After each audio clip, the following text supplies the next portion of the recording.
Welcome to Alan's Woodworking. I'm Alan, and today we are going to show you how to glaze kitchen cabinets. If you like what you see, please subscribe or share with your friends. We got little share buttons on the side. Today we're going to go over what we've done on these kitchen cabinets here on how we glazed them. It's a simple process. I don't think you'll have any problems with it whatsoever. We've got it on the website, but this is maybe to discuss a little more in depth on how we did it. Maybe you'll like it better. I don't know. We'll go on to it.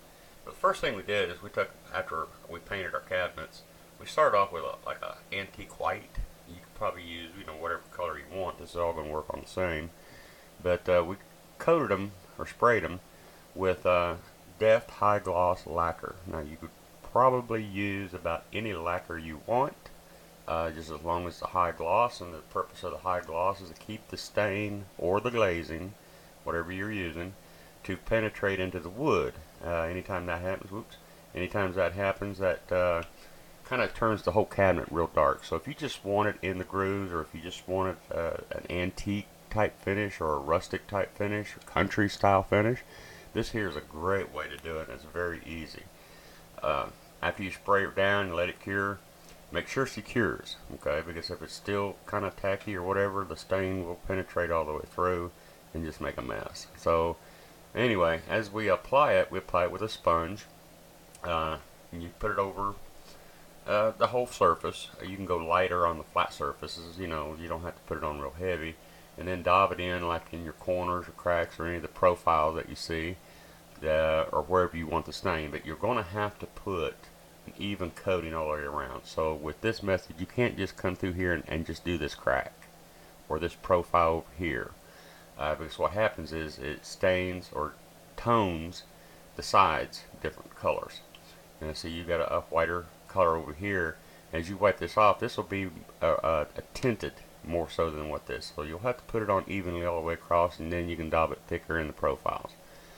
As you dab it in, just kind of, it don't matter how much you put on. Like, you see a big mess here, it all wipes right back off. So anyway, as you're wiping back off, something that we wanted to discuss on this is the type of rag or cloth or paper towel or whatever it is you're using, or you would like to use. The finer the grade or the softer the cloth, the more stain will be pulled out of the profiles. Okay? So if you want to leave heavy, use a cheaper, thicker, or stiffer rag or paper towel in order to leave more. If you want it less, then of course use a softer one. You can see right here we pulled most of it out here, but in the corners I want them to stay real heavy. So that was more like, we wiped down hard here, and then we kind of went softer here. The thing with this is that if you pull off too much, just reach back around with your sponge and dab some more on. Then do it again until you get it the way you like it to look. So there's, trial and error, and there's no big deal thinking you messed something up or you took too much off or anything like that. It goes right back on just as easy as it did coming back off. Now if you notice over here, we've already stained everything and wiped this off, and you've kind of hard to compare, but this is a tint darker than what it originally was. But and if you wanted to get in your profiles and clean like certain areas out, you can put a plastic thin spatula or some type of plastic in your rag and kind of run it into the profiles here or wherever to pull more out, or you can just kind of rub it on flat to leave more. It just depends on what you want. So, and this is what the finished product looks like.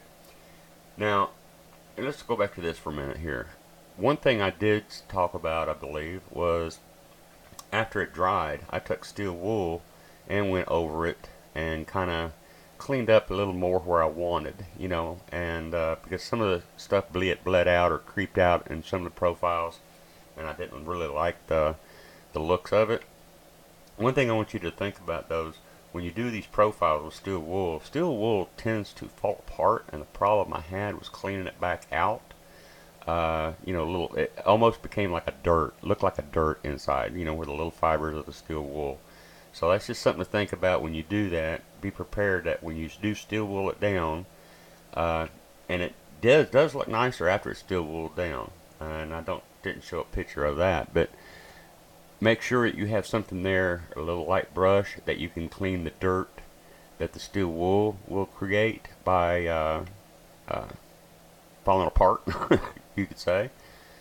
But have your little brush handy to help clean out around the profiles. That will make it look 100% better. I mean, you will definitely like that. And another key point I wanted to bring up is that you can go out and buy a commercial glazing if you want, or you can just take a walnut stain or whatever type of stain color you want and use it. Now, the only thing you'd want to do when you're doing stain, now we use a stain on this. We didn't use real actual commercial grade glazing. We used a walnut stain. And what we did was we took a cheesecloth and we drained the stain into it. And that way it pulls all the particles and stuff, and you just got a good clean stain that goes on instead of having a lot of dirt or mixtures. You know how stain is, it'll have stuff in it. But anyway, it'll give you a better looking job by filtering this out through a cheesecloth or any type of cloth. Catch all the big particles of it, and it won't leave as much dirt and stuff into the profiles. Okay, so now we're here, and as you can see, what we've got is a lot of stain we left right in through here. Now the purpose we did that, we wanted actually to highlight the profiles so the profiles would stand out more.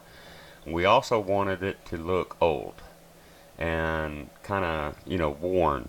Now we didn't go through and, you know, sand off spots down the wood or anything like that. We just wanted a good, even, old looking paint. We wanted the cabinets to look like they were already 40 years old. And when we made them, you notice like right through here, we didn't have them sanded out quite as smooth. You can see all the lines from the grain of the wood. So, and that is to hold more stain, and it's to make it look more authentic of the era of the, you know, maybe in the 50s and 60s, or, you know, or country style that someone had did. But we left a lot of stain up through here.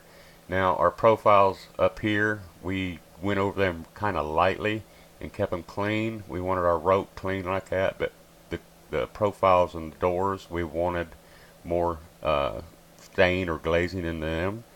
And that's about all there is to this. So, you know, if you're thinking you can't do it, or if you're hesitant about doing it, it's really, really not a hard process, and you don't have to be any kind of a professional to do this. You can achieve professional results with minimal effort doing this way.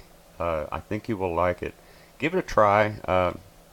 Like I said, if you like this video, just, you know, share it with your friends, let them know about it. You know, we're just wanting to share what we've done, some of the things that we've done, and I think you're going to like this. And if you try another different way, send us an email or contact us and let us know what you've done. I'd be interested in hearing about it. But anyway, you have a good day, and thank you for watching.